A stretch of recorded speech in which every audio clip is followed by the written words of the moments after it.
Hi guys, Chris Heaton-Harris, the former head of the ERG group in the Conservative Party, that is, as far as I know, supportive of the privatisation of the NHS. Now, of course, they won't say that directly, as instead they will say that it needs an injection of non-taxpayer money. Anyway, Chris was on Sky News with Burley, where he tried to defend the government's position on nurses striking. NHS staff are on strike for a number of reasons: pay, conditions, lack of recruitment, just to name a few. Harris made a bit of a pig's ear of this interview, to say the least. Have a listen. Do nurses get paid enough as it is? That's very difficult to judge. I mean, I was looking at the pay bands. It's not my area of expertise, as you'd understand. I know, but you... no, exactly right. I know it's a vocation. I suppose you could say politics is a vocation in many ways. Okay, but politicians are not going to food banks. This idea, it's a vocation, so that means we can just pay people crap. We can pay people crap wages. We can keep their wages frozen for about 12 years. This is an excuse. This is, well, because, people do it because they want to help others, so we should take advantage of that. That's basically what they're doing here.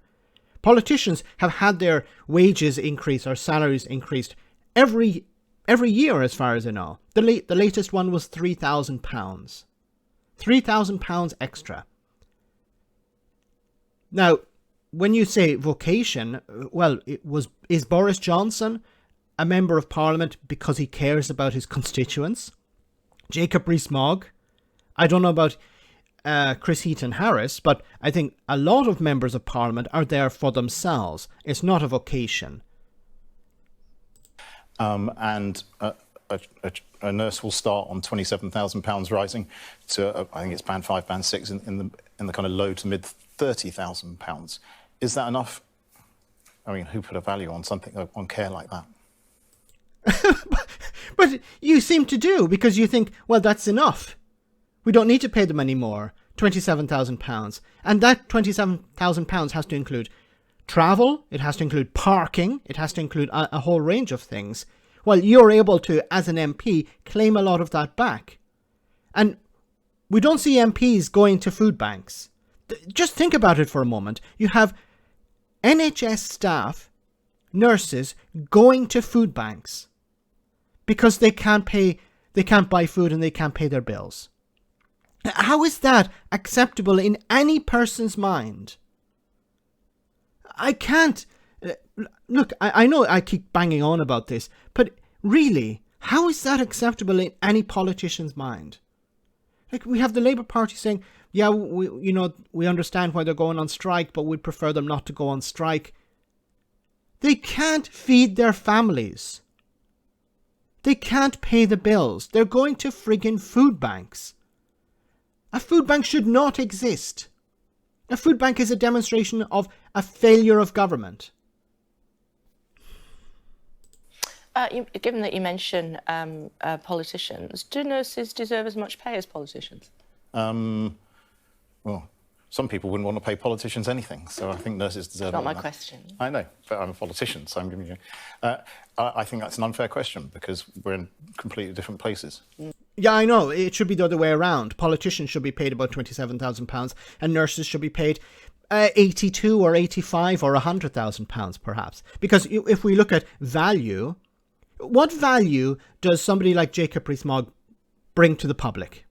What's the value of Jacob Rees-Mogg? What is the value of Chris Heaton-Harris? What is the value of Boris Johnson?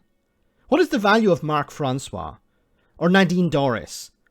Explain to me the value of paying these people more than £80,000 a year, while somebody who's saving lives is expected to live on £27,000. Somebody who is doing really dirty work, and I mean that in a literal sense, is being paid buttons compared to a politician and can't claim things back. That's the important thing here. These politicians are able to, when they go into the canteen in the House of Parliament, it's subsidised. They're not paying the full rate. They don't have to pay for parking. They're able to claim expenses on accommodation. They're able to claim expenses on meals, on transport, everything. Pretty much, they have a salary of over £82,000, and they hardly ever have to put their hand in their pocket because everything is covered. But nurses are using food banks, they're saying, and having to eat leftover food that patients have not eaten. Yeah, I've heard those stories too, and they're troubling and actually very, very, very sad. But everything the government is doing across the whole of public sector pay, which is the only pay sector that we can influence, is aiming at the lower paid and the more vulnerable in society as well, when we offer more packages of support. So we understand that we need to help people a bit more. Minister, the education... We understand. What are you doing about it? Why aren't you increasing their wages? Why aren't you saying, OK, well, there's a cost of living crisis. We should be at least keeping in lockstep with that. But NHS staff haven't received a pay increase, these nurses in particular, since 2010. Their wages are going down in real terms. There's a cost of living crisis, inflation at 10%. And they're asking for a pay rise, not to be at the same level as the 10%, to actually recover some of the lost ground. And you're saying, well, you know, we're looking into it. The Secretary was on yesterday, said there's no point in nurses going on strike because there's no more money. Do you agree with that? I think, well, I used to be Rail Minister. I used to engage with the rail unions a huge amount. And actually, I do think there's those discussions are actually generally valuable, because politicians will, unless we come from the background that we, of the department that in rail, I wasn't a railwayman, so I needed to understand better the asks, the conditions, the industry itself. So the engagement is definitely worth doing. But yeah, public sector finances are not in the best of shapes, and we're trying to stabilise our economy, make sure we drive it forward, so you know, there are better times ahead. But 17% ask is a very big ask in public sector terms. So just to clarify, is it a pointless strike because there's no more money for nurses? I'd never say a strike is pointless, but this completely disrupts a huge host of public services.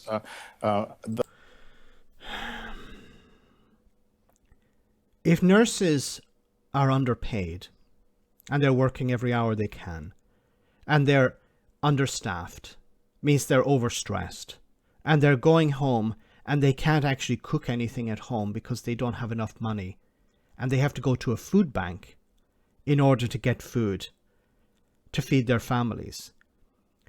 And for you, this is perfectly acceptable because there's an economic crisis that was created by his party.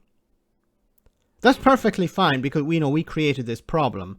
And these people have to, you know, pick up the tab here. They need to struggle through whatever crisis they're struggling through. You know, if nurses and doctors are stressed out, they're going to make mistakes. And they don't want to make mistakes. And of course, the patients don't want mistakes made. But if you have a workforce that isn't healthy, is overstressed, overworked, and underpaid, then you're going to have mistakes. And people are going to suffer the consequences of those mistakes. Like, when it came to Brexit, and we have to, I'm not shoehorning Brexit in here, but Brexit is part of the problem, of course. The fact that Brexit has reduced the care home sector's ability to access workers. This is having a knock-on effect in hospitals. It's having a knock-on effect in A&E, where ambulances are queuing up because they can't get patients in because the patients' beds are full, and the hospitals can't transfer people into care homes because the care homes don't have the staff available because of policies that people like this guy campaigned for. ERG, brexiteer. And they won't hold up their hands and say, actually, we made a mistake. It was a disaster. We need to fix this problem. No, it's, well, you know, there's an economic crisis at the moment. We can't pay people more. We need to, you know, they need to shoulder the burden as well, you know, on £27,000 a year. I won't be affected. Chris Heaton-Harris, I'm okay because I'm on at least £100,000 a year. I'm a minister. I think he's a minister, yes. He's on probably about £100,000 a year. And, as I said before, he doesn't have to put his hand in his pocket because everything is covered. Stays in a hotel, it's covered. Takes a taxi, it's covered. Eats out, it's covered. Complete disconnect. And it is interesting how he said here, well, I didn't come from that sector. Well, maybe that should change. Maybe it would be better to have a health secretary who has worked in the NHS. Maybe it'd be good to have a transport secretary who has worked in the past on the railways or as a bus driver or something. Doesn't have to be directly somebody who has driven a bus, but somebody who has some connection to transport. Wouldn't that be a good idea? Instead of having these idiots who have no understanding. Let me know in the comment section, guys, what you think about all of this. As always, your comments are greatly appreciated. Thanks a lot.